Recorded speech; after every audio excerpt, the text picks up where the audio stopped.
Top stocks ने विगत जानिए सहयोगी नीरज और आरती पासेथी। गुड मॉर्निंग आप બંનેને। नीरज, क्या स्टॉक्स फोकसમાં રહેશે?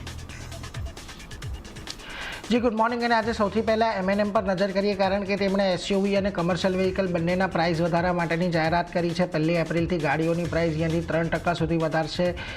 ખાસ કરીને આપણને ખબર છે કે છેલ્લા ઘણા સમયથી આપણે પ્રાઇસ હાઇકની વાત કરી રહ્યા છે। પહેલાં મારુતિએ વાત કરી હતી, ત્યારબાદ ટાટા મોટર્સે કમર્શિયલ વ્હીકલના ભાવ વધાર્યા હતા અને હ્યુન્ડાઈ દ્વારા પણ પોતાના પ્રાઇસ હાઇક કરવામાં આવ્યા છે। હવે એમાં છેલ્લી એક જાહેરાત M&M તરફથી આવવાની બાકી હતી, જે આપણને આવતી દેખાય છે। એટલે ખાસ કરીને અહીંયાથી આપણને 1 એપ્રિલથી તમામ પ્રકારના જે વાહનો છે એની ભાવની અંદર આપણને વધારો થતો દેખાશે। એટલે એના પર એક ખાસ ફોકસ આજના દિવસે રાખીશું। પરંતુ આજના દિવસે બીજી વાત ખાસ કરીને વોડાફોન આઈડિયાની કરવી છે, કારણ કે વોડાફોન આઈડિયા અહીંયાથી હવે થોડુંક વધારે મુશ્કેલીમાં આવી રહ્યું છે। સરકારને તેમણે સ્પેક્ટ્રમના અને AGRના જે બાકીના આપવાના પૈસા છે એને લઈને તેમણે સરકાર પાસેથી ફરી પાછી એક વખત મદદ માંગી છે। કંપની પાસે AGR સ્પેક્ટ્રમના હપ્તા આપવા માટે પૈસા નથી એવું વોડાફોને સરકારને કહ્યું છે, અને જો સરકાર ફરી ઇક્વિટી ખરીદી લે એવી તેમને વિનંતી કરી છે। અને હવે જો સરકાર અહીંયાથી વોડાફોન આઈડિયાની અંદર ઇક્વિટી ખરીદે છે તો તેમનો હિસ્સો અહીંયાથી 49% જેટલો થશે। કંપનીમાં અત્યારે સરકારનો હિસ્સો લગભગ 22%નો છે અને મે સુધી સ્પેક્ટ્રમના 13,000 કરોડથી વધુના હપ્તા આપવાના છે। માર્ચ 2026માં 26,000 કરોડ AGR અને સ્પેક્ટ્રમના હપ્તા આપવાના છે અને કંપની નિયમો મુજબ સ્પેક્ટ્રમની બેંક ગેરંટી જમા ન કરી શકે, જેને લઈને હવે અહીંયાથી સરકાર શું નિર્ણય લે છે વોડાફોન આઈડિયાને લઈને આવનારા સમયમાં, એના પર એક ફોકસ અહીંયાથી ખાસ કરીને રહેલો છે। પરંતુ અત્યારે તો કંપની એ જ કહી રહી છે કે તેઓ વધારે હિસ્સો લઈ લે અને જે અત્યારે 22% હિસ્સો છે તે વધારીને 49% સુધી કરી નાખે। એટલે એના લઈને ખાસ કરીને ફોકસ છે કે અહીંયાથી કંપનીનું ભવિષ્ય કઈ રીતે આપણને આગળ વધતું જોવા મળશે। એટલે આ તો વોડાફોન આઈડિયાની વાત થઈ। હવે યુકો બેંકની વાત કરીએ।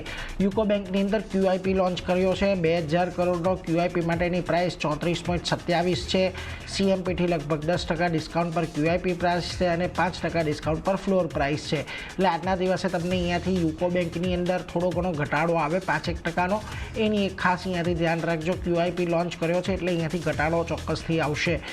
બીજી તરફ ગોદરેજ પ્રોપર્ટીઝ પર ખાસ કરીને નજરમાં રાખવાની છે। બેંગલુરુમાં એક રેસિડેન્શિયલ પ્રોજેક્ટના ડેવલપમેન્ટ માટે 10 એકરની જમીન તેમણે અહીંયાથી ખરીદી છે અને આ અધિગ્રહણથી લગભગ 2500 કરોડની આવક ક્ષમતાનું અનુમાન ખાસ કરીને કંપનીએ લગાવ્યું છે, જેમાં લગભગ 1.5 મિલિયન સ્ક્વેર ફૂટનો સેલેબલ એરિયા તેઓ ખાસ કરીને હશે અને ઘર ખરીદારોને અલગ અલગ ઘર પણ અહીંયાથી તેઓ ઓફર કરશે। 2 BHK 3 BHK પ્રકારના તેમના આ પ્લાન હશે। એટલે હજી એના અંગે કોઈ બહુ સ્પષ્ટતા નથી કરી, પરંતુ ખાસ કરીને એક આ જમીન ખરીદી છે, જેને લઈને તેઓ અહીંયા એક નવો પ્રોજેક્ટ ડેવલપ કરી રહ્યા છે। કંપની માટે અહીંયાથી પોઝિટિવ સમાચાર છે। જોઈએ અહીંયા આપણને કેવી એક આજે એક્શન આવતી જોવા મળે છે। બીજી તરફ NCC પર એક ખાસ નજર રાખવાનો છે। કંપનીને અહીંયા 1480 કરોડના પ્રોજેક્ટ માટેના લેટર ઓફ એક્સેપ્ટન્સ મળ્યા છે। બિહાર મેડિકલ સર્વિસીસ અને ઇન્ફ્રાકોર્પ પાસેથી દરભંગા મેડિકલ કોલેજના રીડેવલપમેન્ટ માટેનો અહીંયાથી પ્રોજેક્ટ મળ્યો છે, જેના માટેની સમયસીમા લગભગ 42 મહિનાની છે। એટલે અહીંયાથી હવે ખાસ આજના દિવસે એક પોઝિટિવ અસર આપણને NCC પર આવતી દેખાશે।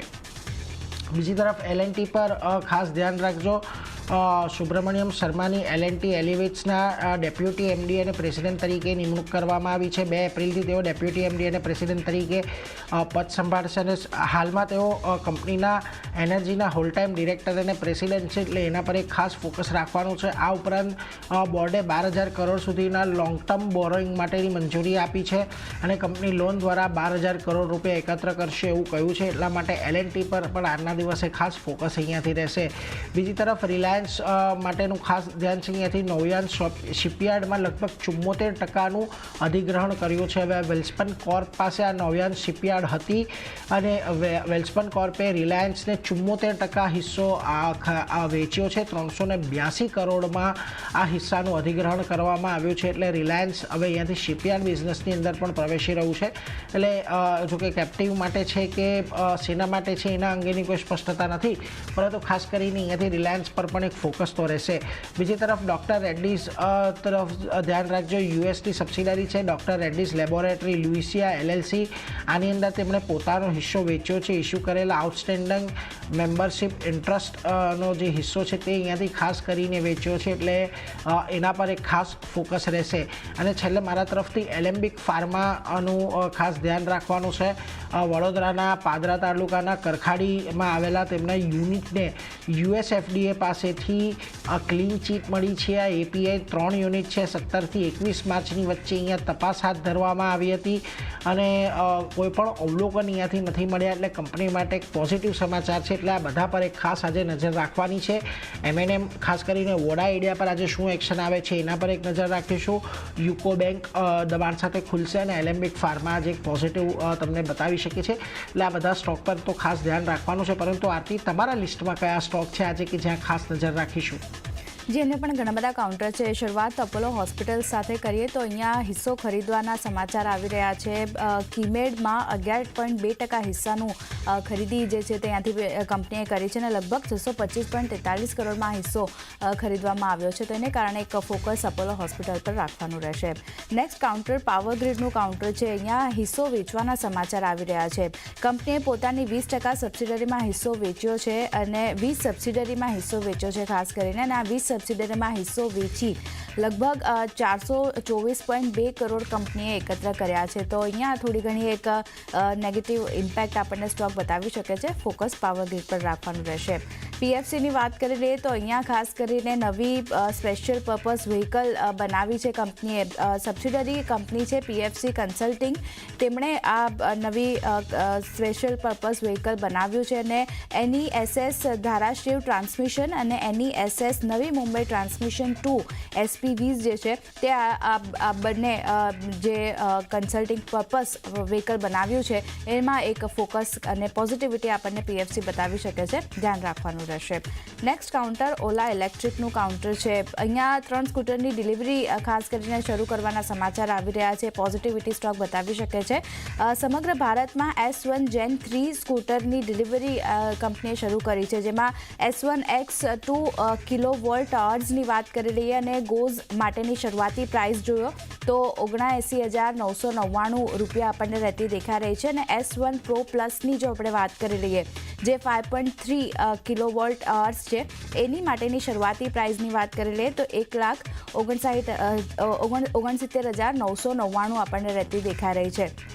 તો આમ ખાસ 3 સ્કૂટરની ડિલિવરી શરૂ કરવામાં આવી છે અને પ્રાઇઝિંગ જે રીતે સમગ્ર ભારતમાં જાહેરાત કરવામાં આવી છે ને કારણે એક ફોકસ ખાસ કરીને ઓલા પર રાખવાનું રહેશે. નેક્સ્ટ કાઉન્ટર જે છે NMDCનું છે. અહીંયા પણ પોઝિટિવિટી સ્ટોક બતાવી શકે છે કારણ કે જે યુનિયન હડતાલ હતી તે હવેથી અહીંયાથી બંધ થઈ છે અને કામકાજ જે છે તે ફરી શરૂ કરવામાં આવ્યું છે. કંપનીના બધા પ્રોજેક્ટમાં સામાન્ય રીતે ઓપરેશન્સ જે છે ફરી શરૂ થયા છે. આ હડતાલના લીધે અમુક જે ઓપરેશન્સ હતા તે બંધ કરવામાં આવ્યા હતા, તો આ ફરી શરૂ થયા છે. એને કારણે એક ફોકસ NMDC પર રાખવાનું રહેશે. અને 10 જાન્યુઆરીએ પગાર સેટલમેન્ટને લઈને હડતાલ થઈ હતી, જે હડતાલ હવે પૂરી થતી દેખાઈ રહી છે અને કામકાજ ફરી એકવાર પાટે આવતું દેખાયું છે ને કારણે ફોકસ NMDC પર રાખવાનું રહેશે. નેક્સ્ટ કાઉન્ટર જે છે તે MSTCનું છે. વર્ક ઓર્ડર મળવાના સમાચાર અહીંયા આવતા દેખાઈ રહ્યા છે. કોલ ઇન્ડિયા પાસેથી 2 વર્ષ માટેના વર્ક ઓર્ડર કંપનીને મળ્યા છે, જેમાં કોલ અને કોલ પ્રોડક્ટ માટે ઓક્શન સર્વિસ કંપની ત્યાંથી આપતી જોવા મળશે. તો અહીંયા પણ એક પોઝિટિવિટી આપણને સ્ટોક બતાવી શકે છે. અહીંયા પણ ધ્યાન રાખવાનું રહેશે. રેલટેલની નેક્સ્ટ વાત કરી લઈએ તો ઓર્ડર મળવાના સમાચાર અહીંયા પણ આવી રહ્યા છે. HPCL પાસેથી ઓર્ડર મળ્યા છે અને લગભગ 25 કરોડના વર્ક ઓર્ડર કંપનીને મળતા દેખાયા છે ને કારણે એક ફોકસ અને પોઝિટિવિટી રેલટેલ આપણને બતાવી શકે છે. નેક્સ્ટ ઇરકોન ઇન્ટરનેશનલની વાત કરી લઈએ તો કંપની પર ક્લેમ જે છે તે આવતો દેખાઈ રહ્યો છે. કંપની વિરુદ્ધ લગભગ 559 કરોડનો આર્બિટ્રેશન ક્લેમ જે છે તે આપણને આવતો દેખાયો છે, જેમાં કોનાર્ક એસોસિએટ્સે આ ક્લેમ કર્યો છે. નેપાળના જયનગર બર્દીવાસ પ્રોજેક્ટને લઈને આ ક્લેમ કરવામાં આવ્યો છે. તો નેગેટિવ ઇમ્પેક્ટ ઇરકોન ઇન્ટરનેશનલ આપણને બતાવી શકે છે. ધ્યાન રાખવાનું રહેશે અહીંયા. નેક્સ્ટ કાઉન્ટર જે છે તે કાઉન્ટર છે અલાઇડ બ્લેન્ડર્સનું. ક્ષમતા વધારવાના સમાચાર આવી રહ્યા છે. તેલંગાનામાં રંગપુર પ્લાન્ટમાં 15 લાખ બલ્ક લીટર ક્ષમતા કંપનીએ વધારી છે, એને કારણે એક પોઝિટિવિટી અહીંયા બનતી દેખાઈ શકે છે. શુક્રવારે જોયું હતું પોઝિટિવિટી આપણને બનતી દેખાઈ હતી. આજે આ તેજી આગળ વધતી દેખાઈ શકે છે. અહીંયા એક ફોકસ રાખવાનું રહેશે. અને છેલ્લે પાવર મેકની વાત કરી લઈએ તો અહીંયા પોઝિટિવ સમાચાર છે. ઓર્ડર મળ્યો છે કંપનીને. BHEL પાસેથી ઓર્ડર મળ્યો છે. લગભગ 579 કરોડના વર્ક ઓર્ડર કંપનીને મળતા દેખાયા છે, જેમાં સિવિલ, કન્સ્ટ્રક્ચરલ અને આર્કિટેક્ચર વર્ક ઓર્ડર જે છે તે ત્યાંથી કંપનીને મળતા દેખાયા છે. કંપનીને 32 મહિનામાં ઓર્ડર પૂરો કરવાનો રહેશે, એટલે એક ડેડલાઇન પણ કંપની માટે આવતી દેખાઈ રહી છે. પણ જે રીતે ઓર્ડર મળ્યા છે BHEL પાસેથી, એને કારણે એક ફોકસ પાવર મેકના કાઉન્ટર પર રાખવાનું રહેશે. તો ચાંદની ઘણા બધા કાઉન્ટર છે જે નીરજે જણાવ્યા, મેં જણાવ્યા, બધા ફોકસમાં રહેશે. જી, તો આ બધી કંપનીઓ ખાસ